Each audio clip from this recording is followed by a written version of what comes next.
So welcome people online and those in the room to this United Community Chapel post-election edition, whatever that means. It's important to gather to be in this space, to process what we're feeling and experiencing, and to know that the community cares, its mission continues, and yet we provide space for grief and care, even to the point of bringing the care animal to our midst. It's important. So we're all in the room here, but we are with our friend the owl, and as people speak in the room, that will act as a microphone, a speaker, and a camera. It will focus on you if you are speaking, as it is focusing on me right now. Hey everybody online. And it will just move around as we go. We're going to be blessed today with some words from Dr. Maidrand and President Marshall as well. But I wanted to start with a little bit of a song that hopefully provides a space and a memory that this is a long movement of justice and care for each other and the world. And so let us just listen for a second, and we'll have a poem and then start our share.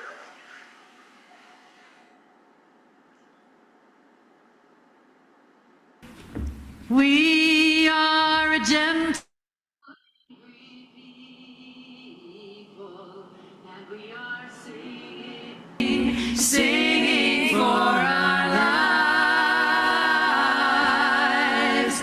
We are gentle, angry people, and we are singing for our lives. We are a land of many colors. We are a land of many colors, and we are singing for our lives. We are a land of many colors, and we are singing for our lives. We are a peaceful, loving people. We are peaceful, loving people, and we are singing for our lives. We are peaceful, loving people, and we are singing for our lives. I just want to say, as you all travel back to your communities, to just take a moment right now to take the sound of this room into your heart, the look of your comrades, something that you learned, some emotion that you had, and when it gets discouraging and seems absolutely impossible, bring back this moment right here where you know that there were thousands and thousands of people who have worked with you over a lifetime to try to find what it means to be a peaceful person, what it means to be a person who works for justice, what it means to be someone who holds the weight of the horror and at the same time holds the weight of the spectacular beauty of what goes on this planet. And it is our job as conscientious people to be able to hold both parts and move forward with grace and dignity and courage, and you are a great example of that. We are a peaceful, loving people, and we are singing for our lives. We are a peaceful, loving people, and we are singing for our lives. Thank you all so much.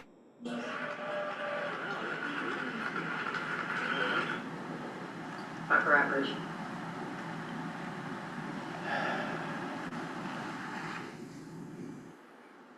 there's so many more verses. We are queer loving and gay and straight and all kinds of different diversities that we gather and the way we think and the way we are together. I thought this kind of would gather us together before we hear some reflections. And again, thank you just for being here, both in person and online. This is called The Thing Is. The thing is to love life, to love it even when you have no stomach for it. And everything you've held dear crumbles like burnt paper in your hands, like on Wednesday morning. Your throat filled with the silt of it. When grief sits with you, its tropical heat thickening the air, heavy as water, more fit for gills than lungs in the fog.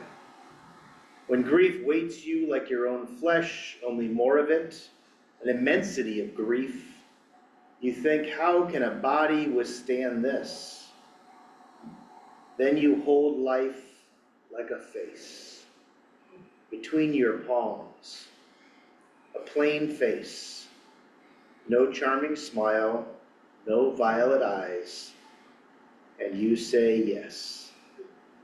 Yes, I will take you. I will love you again.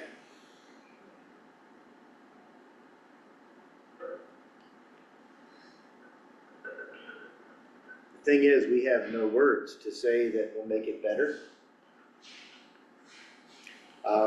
But we do have a long history, and because we, in United Theological Seminary, ground ourselves in historical critical theology, I thought it was important for one of our theologians to speak to the, as Dr. Marshall reminded me, the terrestrial hermeneutic of the land.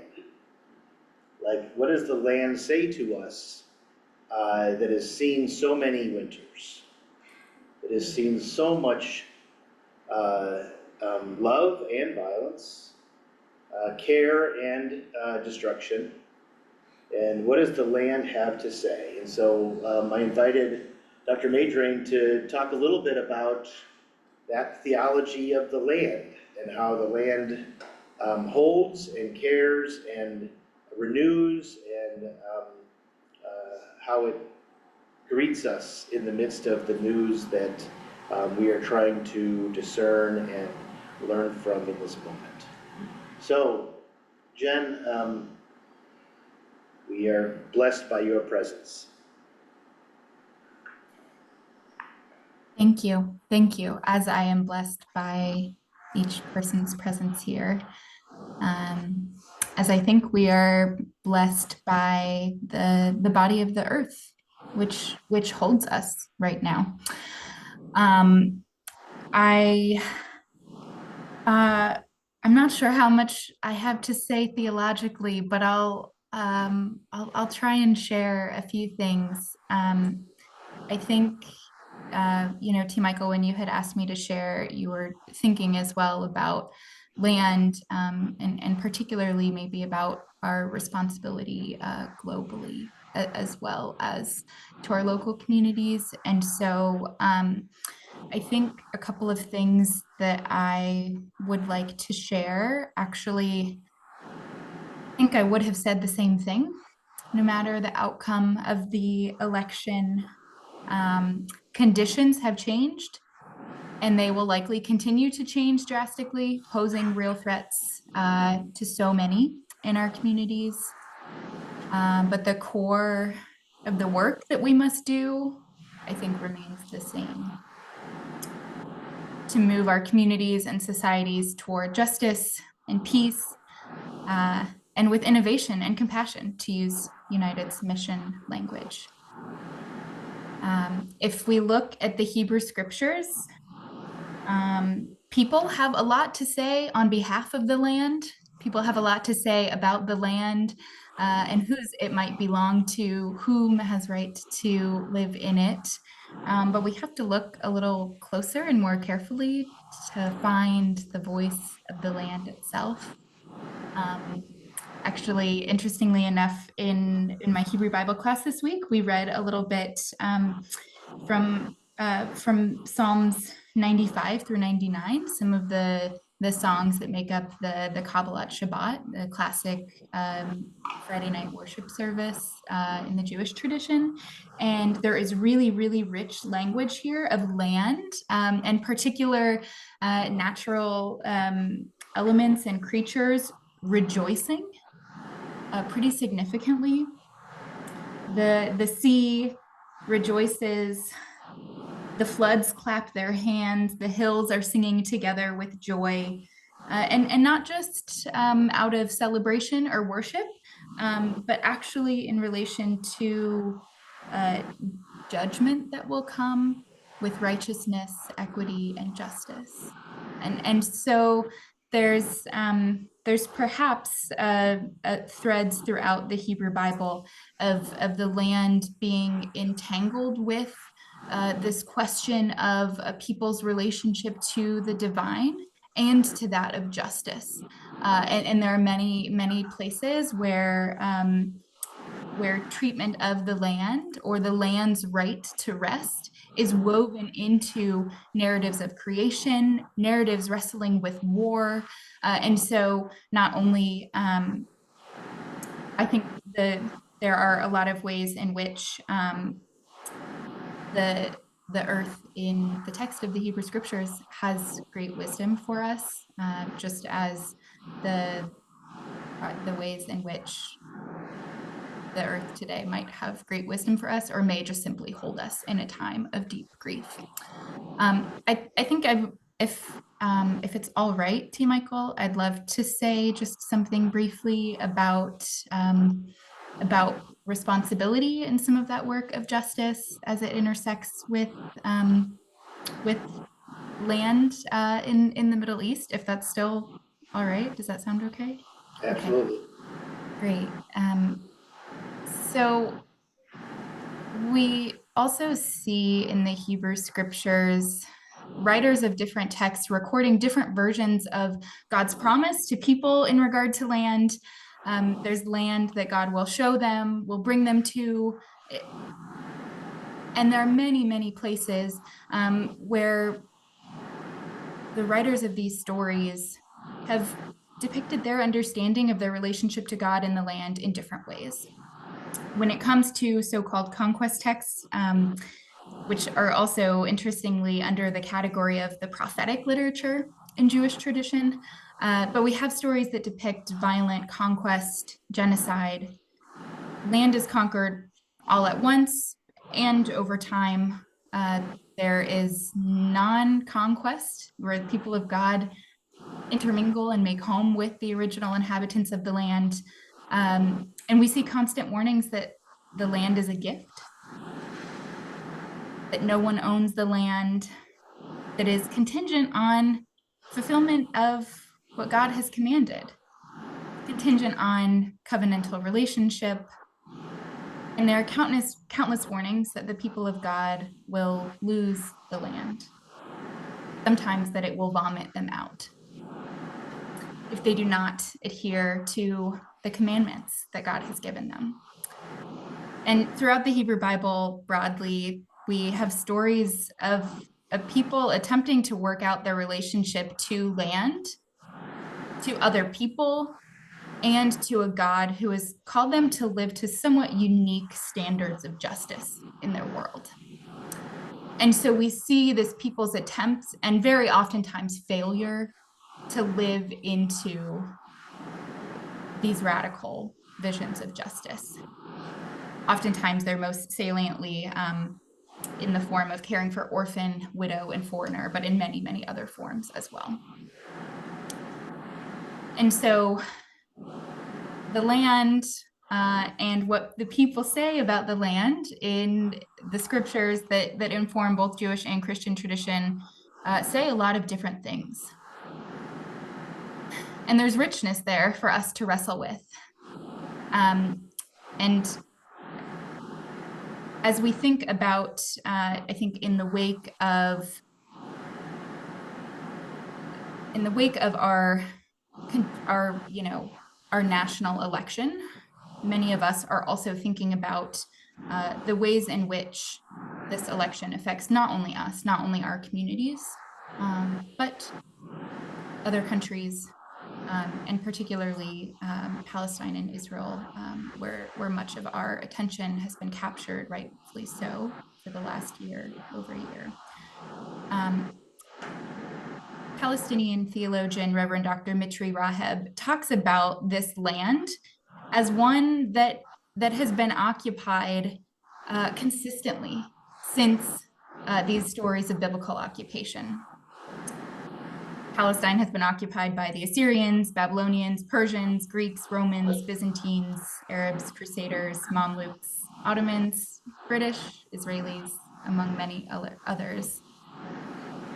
And the diverse history of this land is often elided. It's often painted over in broad brushstrokes by a singularized narrative of land and promise that's co-opted, again, from diverse biblical stories, singularized into one story. Many of us are familiar with single stories that are told about our nation, about people groups, about history. We know the danger of them. And so something that I have been thinking a lot about, and that actually communities in the Hebrew Bible class have been thinking about as well, are questions of lineages that we are a part of, legacies we inherit, and ways in which we might be complicit in those. And so I myself find myself thinking a lot about the legacies that I inherit as a settler, as a descendant of settlers in this land, and what it might look like to center questions of land, questions of justice around the narratives of those who inhabited the land before my ancestors did, before colonizers did. And so we might do the same, thinking about Palestine as we continue to be complicit. Our nation, us individually, if we pay taxes, are complicit in a genocide that continues to unfold in front of our eyes in Gaza. I have been reading much of the Archbishop Desmond Tutu lately, and he talks about engaged spirituality. He talks about the danger of this spirituality because it might cause one to advocate, to act on behalf of the poor and on behalf of liberation. And he wrote in the early 2000s, reflecting on his work. He really came into priesthood at the height of the apartheid struggle in South Africa. He wrote, "Our worship and personal devotions were to sensitize us so that we could see as God saw and hear as God saw. It was not to insulate us against the harsh realities of the world as experienced by most of God's creatures. It was not to insulate us against the harsh realities." And so as we gather together, I invite us to continue to lean into and to listen, to come face to face with the harsh realities that we're facing together in community. And knowing that when we do that, rooted in our commitments as a community towards peace and towards justice, that can actually be quite dangerous work, quite good work towards justice. Desmond Tutu thought of himself as a priest, and pretty much only a priest. He understood the radical call to pursue justice present in the Christian tradition, which led him to lead interfaith communities in the struggle against apartheid in South Africa. And so as we think about the lineages that we're a part of, the legacies we inherit, the responsibilities that we have, in what ways are we rooted together in traditions that continue to challenge us to pursue unpopular forms of justice that are not supported institutionally, justice in our own communities that is not protected.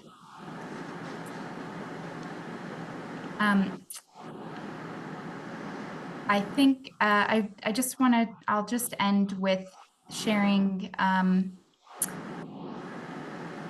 another source for me in some of this kind of work and processing, again, comes from the Hebrew scriptures. And I think a lot about hope in times like this, not because it's something that I feel or because it's something that I see in a lot of places, but because I know that it's something that many of our traditions are deeply rooted in. And it's always a bit perplexing, the question of where does hope emerge in times of lament, in times of grief, in times of fear, times where members of our community could be in danger. And so the Hebrew word that's translated as hope is tikva, and the root of that word, it can often mean cord, something that would be bound together, maybe by twisting, or something that binds things or people together. And one of my mentors, Dr. Kenneth Ngwa, he's an Africana biblical scholar, he talks about hope. Then in light of this, knowing that hope in some ways may indicate cord, binding, rootedness, he talks about hope as the communal work that we wave, that we braid and weave together.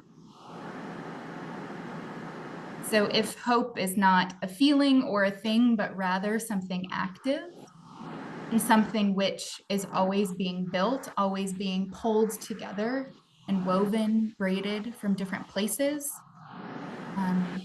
that is an image of hope, a sort of material one that I often tend towards, one of the ones that has felt most helpful in some of my work in community. And so a couple of questions that I would offer up to us today as a community would be, what are the strands of this cord of hope that we can tend to individually and collectively? What can we identify in our own work, in the lineages that we are part of, in the gifts that we have? What do we bring to this communal work? And in what ways might our collective work of braiding, of weaving, manifest in a defiant hope? So I know that I've said a little bit more than just about land, theology of land, a sort of terrestrial hermeneutic, but those are some of the things that are swirling in my head right now, and embodied, and so I hope that some of them might resonate even in small ways with others. Thank you, Jen, and may you feel the cords and bonds of hope across the miles to United Seminary in all that you do. So, what a blessing.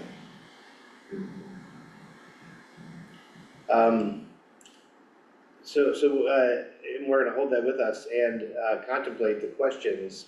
And I think we were all blessed yesterday in our email boxes by the words of Dr. Marshall that reminded us to kind of remember who we are, which is always a good thing to do, and to hold us at the very real feelings we have, but also remember who we are. And I think Molly has words for us today that will help us understand the moment and the movement. Thanks to Michael. Thanks for calling us together today. I simply want to acknowledge, as I look around this circle, the level of pain and woundedness, some desolation, discouragement, in the midst of a really hard reality.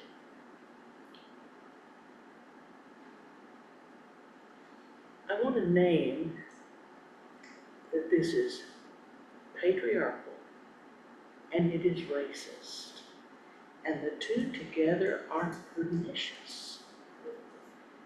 because persons of differing identities fall way down in the pyramid of domination when you place this kind of leadership at the top.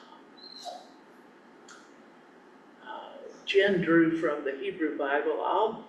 I'll draw from the Magnificat. The mighty will be cast down. The lowly will be lifted up. Well, when, we might ask. It's a wonderful prophetic word from Mary. Jesus learned some of his theology from his mama, I would remind you. When? And that's the work. That's the work that we do. To put the world to rights. And we still have power to do that in our various places of service. I wrote 3 words down that will guide some of my thinking and my action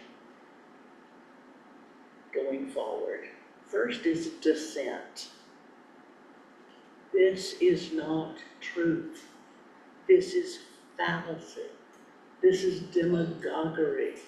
This is a billionaire-controlled cabal shaping policy and self-interest, and we dissent from that kind of capturing of the national psyche with all of its lies and all of its subjugation. Dissent, it's a spiritual practice. Resistance. What does that look like for us? Well, voting, yes, we did that.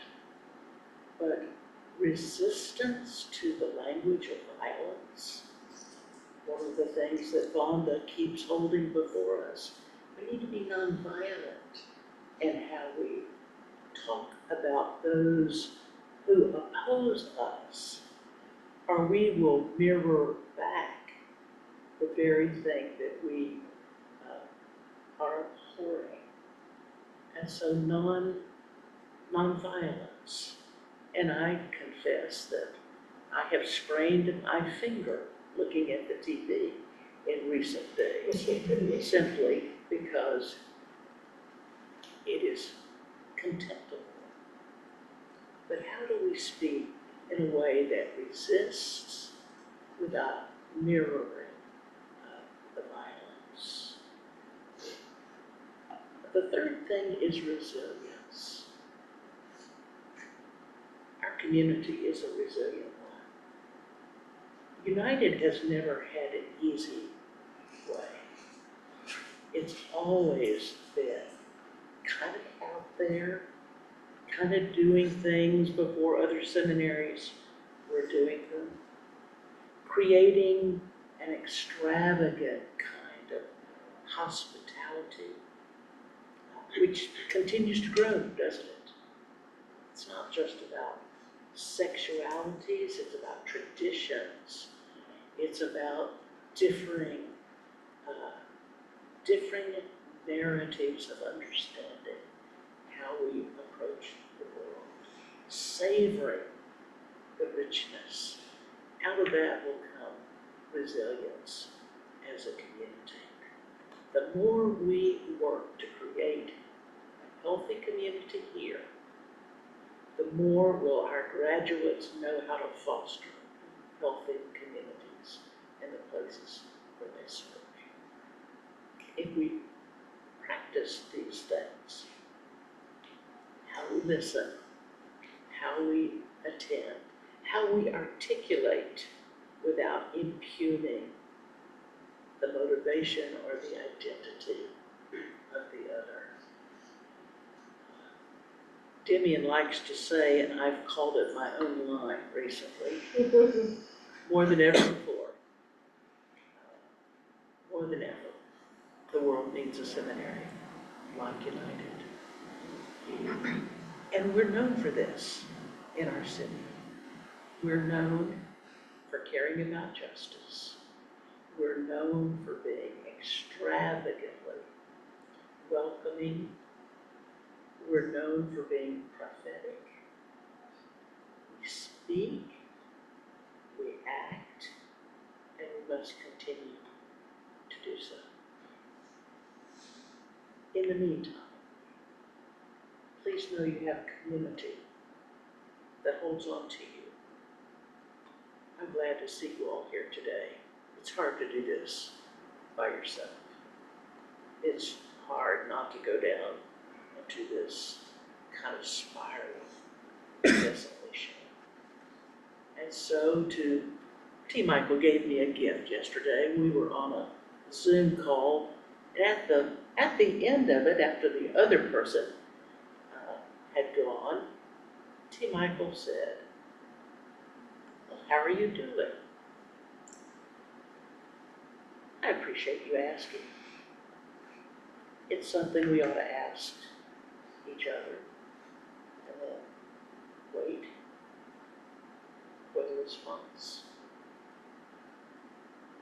We have that gift, and that's resilience. So, dissent, resist, but find resilience as we do this together.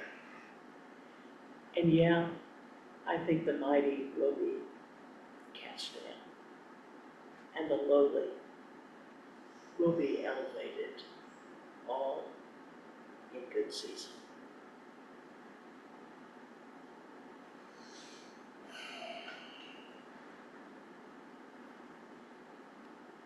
Thank you. Amen. Shay. Wow. I think of the Hebrew term this appears all the time as Hanani, right? Here I am. And to be present is to be, I think, a theologian and a theological educator. And to be in education is to say, here I am, for students, for community, for each other. And if we can hold that's a deep prayer, because it means here I am, even, and certainly in the Abraham, Isaac place, here I am in a place I don't want to be. And so yeah, let us show up for each other. Let us hold each other, listen to our stories, hear our prayers from each other. Yeah, we'd love to, at some point, have time for us all to speak into this space, but it's a little bit, we're past our time, and I want to be sensitive to folks who came for pizza as well. But it's important to listen to each other and to lean into relationship as much as it ever has been. We can't do this work alone. And so, and for people who who you are, who live in vulnerable spaces, to know that you have partners in this is sometimes the only way to survive. So, deep and abiding love for all of you. So, thank you for being present with us and to saying Hanani to the world.